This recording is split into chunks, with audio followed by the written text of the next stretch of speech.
क्या देश के अंदर सरकारी नौकरी का क्रेज ज्यादा बढ़ गया है या फिर देश के अंदर बेरोजगारी बहुत ज्यादा बढ़ गई है? भाई ये सवाल इसलिए क्योंकि यूपी में एक भर्ती निकलती है कांस्टेबल की और उसके बाद इतने उस पे आवेदन आते हैं कि जो परसेंटेज है वो इतनी कम हो जाती है कि मुझे हैरानी होती है कभी कभी कि अब इनका होगा क्या, इन पर क्या बीतेगी। Because failure is a failure. उसमें से शायद 10% ऐसे लोग होंगे जो फेलियर को कुछ नहीं समझेंगे, बोलेंगे ठीक है it's a part of life, but उसमें कम से कम नहीं तो बहुत बड़ी आबादी भी एक ऐसी भी होगी जो समझेगी कि मैं तो फेल हो गया। अब देखिए ना, यूपी में करीब 60,000 वैकेंसीज निकलती हैं और उसके लिए 60 लाख के करीब ही रजिस्ट्रेशन हो जाते हैं। 60,000 वैकेंसी के लिए 60 लाख से ज्यादा रजिस्ट्रेशन।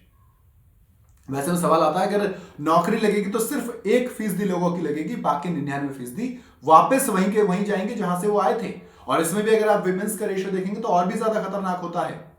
विमेंस के लिए सिर्फ 12,000 सीट रजिस्टर्ड रिजर्व है, तो इस 12,000 रिजर्व सीटों के लिए 15 लाख से ज्यादा रजिस्ट्रेशन है। यानी कि अगर आप विमेंस वाली कैटेगरी देखेंगे तो यहां पर जो सक्सेस रेट है वो 1% से भी कम है। अब आता है सवाल कि बेरोजगारी ज्यादा है या फिर इंडिया के अंदर गवर्नमेंट जॉब का क्रेज ज्यादा है।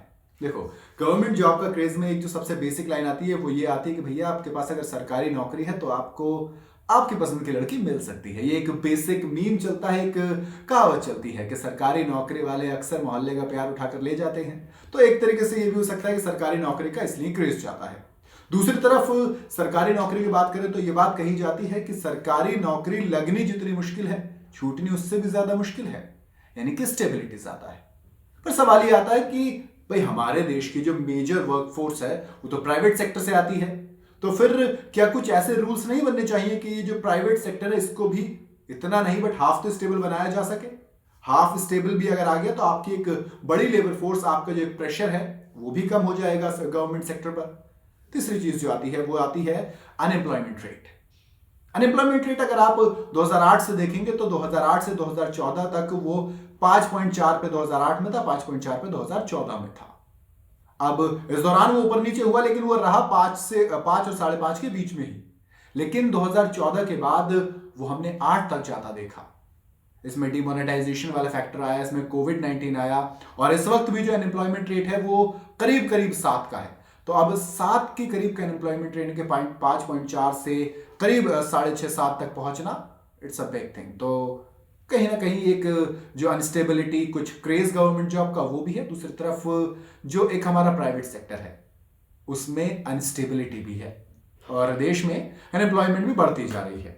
अगर आप कई सारी रिपोर्ट्स आती है, खैर हर रिपोर्ट का अपना अपना पैमाना होता है। मैंने जो ये डेटा बताया फॉर्ब्स के मुताबिक था। फॉर्ब्स इंडिया ने कुछ डेटाज उठाए थे जिसमें CMIE का भी डेटा था और कई सारे डेटा थे। इसके अलावा कई सारी रिपोर्ट्स ये भी क्लेम करती हैं कि यूपी के अंदर जो युवा है, यानी कि 15 साल से ऊपर वाला युवा, उसमें से हर तीसरा युवा बेरोजगार है, जो कि ग्रेजुएट भी है।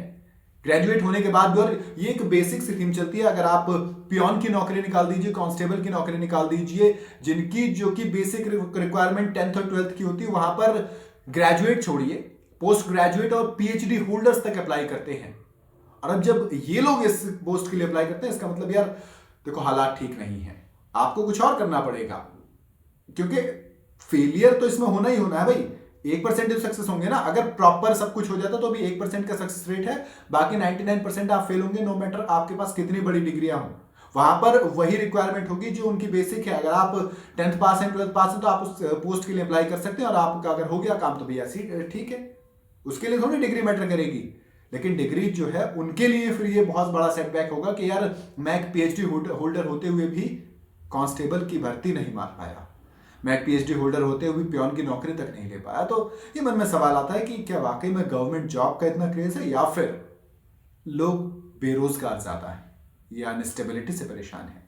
आपको क्या लगता है, बताइएगा जरूर कमेंट में।